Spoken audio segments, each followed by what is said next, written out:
Greetings, airmen, guardians, and families. I am Tammy Hearn, the Chief of the Air Force's Personnel Center Exceptional Assignments Program Division and Director of the EFMP Central Cell. Thank you for joining us today. The Department of the Air Force continues progress with the Exceptional Family Member Program transformation efforts. In our update in June, we talked about the automated and centralized family member travel screening process and the many challenges of the transition. To meet these challenges head-on, we stood up the EFMP Task Force, a team of experts brought together to provide an in-depth look at staffing requirements, processes, technology capabilities, and communications. With increased manning, process improvements, and technology advances, we initially projected we would work through the backlog of FMTS cases by the end of August. However, I'm happy to report that we successfully depleted the backlog at the end of July, and we are working active FMTS cases on a first-in, first-out basis. No more prioritization by projected departure date or date returning from overseas. No more waiting months to receive your travel clearance decision from the EFMP Central Cell. We acknowledge the sacrifices our families have made as we worked through the transition.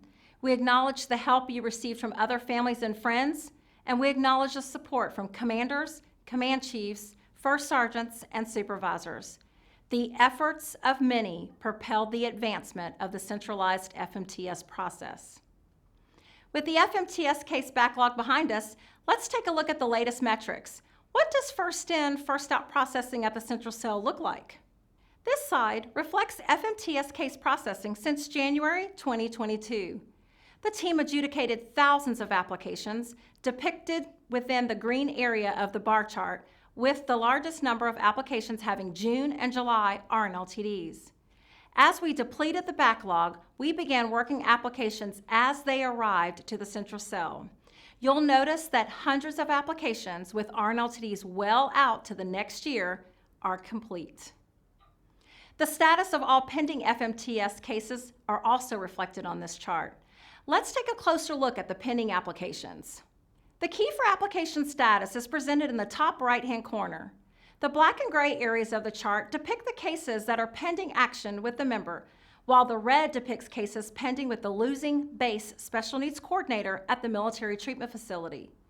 The orange area of the bar graph reflects the number of FMTS cases pending with the EFMP Central Cell, and the yellow indicates those applications pending with the gaining MTF, Special Needs Coordinator, and Medical Review Officer.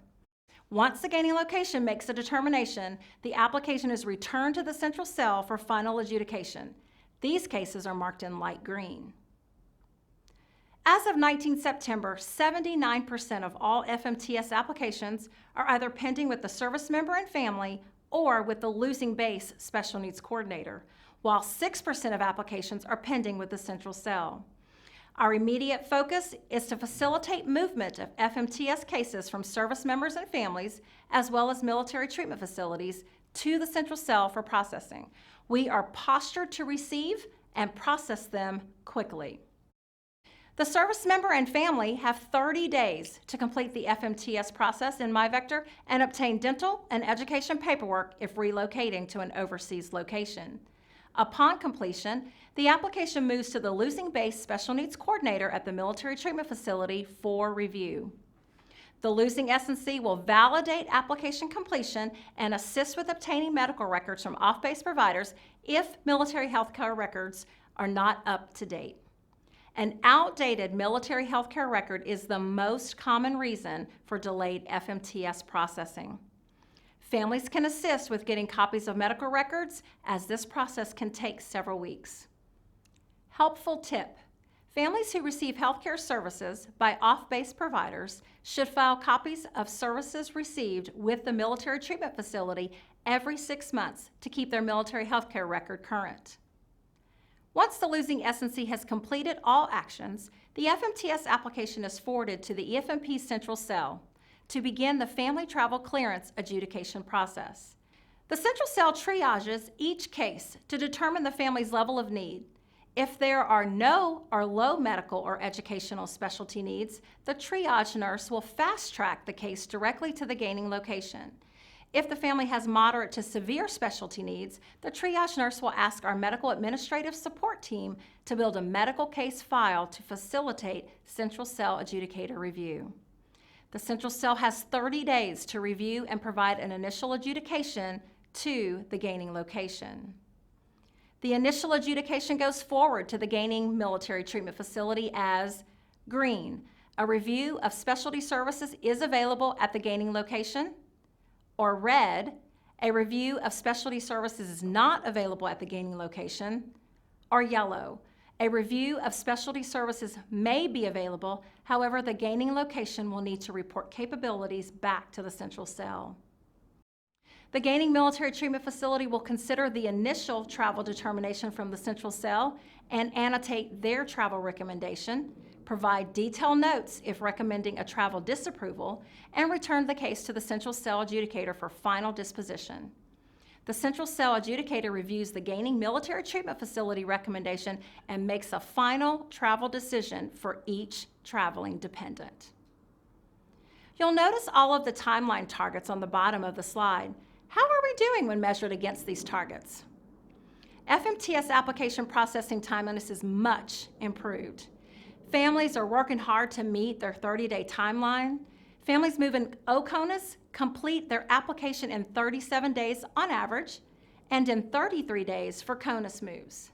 The key to meeting the 30-day target is to start the process upon receipt of the MyVector Family Travel Screening Questionnaire and to keep dependent healthcare records up to date with off-base healthcare files. Special needs coordinators are also working to meet the timeline demand. The central cell is partnering with military treatment facilities to reduce the processing time and providing manning assistance to locations with heavy FMTS caseloads. Another helpful tip, stay connected with your local S&C regarding the status of your case. If the application has not been submitted to the EFMP central cell after the target timeline of 10 days, reach out to discuss the delay and see how you can assist the special needs coordinator to get your application moving. The central cell team is fully staffed and continues to tighten up processes to facilitate moving cases along expeditiously. Another EFMP central cell focus, dependent travel disapprovals. Since the inception of the centralized FMTS process last August, the Air Force has approved 89% of all family travel requests. The central cell takes great care to review all required dependent specialty needs and ensures those needs can be met at the projected location. Central cell adjudicators call on the assistance of in-house healthcare benefit analysts, also known as our TRICARE experts, to assess care availability options when travel disapproval is imminent. Our HBA staff members work on behalf of the family, looking for any possible care options to support reassignment. If the HBA staff is unable to find and coordinate care, the family is disapproved for travel and assigned an assignment navigator. Assignment navigators walk alongside of families disapproved for travel, helping with options and acting as a liaison with the Air and Space Force assignment teams to determine what's next for the family. Every family is provided the opportunity to request a travel reconsideration if they have new information to present to the central cell. Families may also request a post-FMTS decision interview with the adjudicating physician through the assignment navigator when unclear why family travel was disapproved. The central cell continues to drive MyVector platform advances. Over the next year, you will see additional capabilities released in support of EFMP and family member travel screening. EFMP enrollment acknowledgement. The capability to enroll and track EFMP family members was released in May 2022 as we moved from the legacy system, Cubase. One significant feature we are excited to bring families this fall is the ability to acknowledge enrollment into the program via the MyVector system. This feature addresses the feedback from many families that they were unaware of their enrollment into the EFMP program and did not find out until processing for reassignment. Special needs coordinators at the military treatment facility will meet with EFMP eligible families Document the enrollment process within MyVector and refer the family to the Base Military and Family Readiness Center to meet with the EFMP Family Support Coordinator for a program orientation. FMTS Application Rerouting Tool. This tool will allow stakeholders to return FMTS applications to the previous step when incomplete or inaccurate. Today, when an application is sent forward for review, it cannot be returned if information is missing. This enhancement will allow for more efficient application processing and properly display the application status within the family's FMTS dashboard on MyVector. Accurate application status and transparency throughout the FMTS dashboard is also one of the common feedback requests we receive. We are working hard to accurately provide it to our families. EFMP reassignment and humanitarian assignment request. We are working to move the assignment request from virtual MPF to MyVector, an effort to have all exceptional assignment actions in one module on one platform.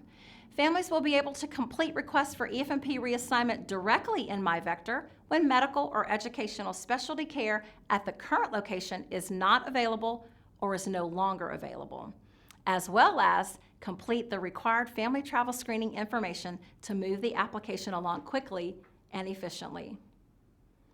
DAF Family Vector Enhancements. I hope most of you have had the opportunity to visit the DAF Family Vector website. It's a great tool to find EFMP and FMTS information and referrals. We recently gave the DAF Family Vector website a facelift, providing a better user experience.